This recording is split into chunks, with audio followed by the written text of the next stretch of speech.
Badan Narkotika Nasional Provinsi Sulawesi Selatan musnahkan 10 kg sabu dan 3.000 butir pil ekstasi di halaman kantor BNN. Dalam kasus ini sebanyak 9 tersangka diamankan dari berbagai lokasi tangkapan. Kesembilan tersangka diperlihatkan saat BNN Sulawesi Selatan menggelar rilis pemusnahan barang bukti. Dari para tersangka, petugas mengamankan 10 kg narkotika jenis sabu dan 3.000 butir pil ekstasi yang seluruhnya berasal dari Malaysia. Barang bukti ini merupakan hasil dari tangkapan selama bulan Desember 2018 hingga Januari 2019.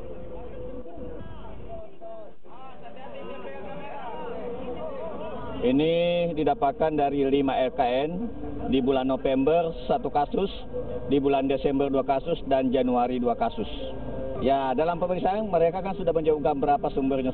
Kita masih dalam pengumpulan bukti-bukti, bagaimana supaya yang disebut itu bisa kita juga proses.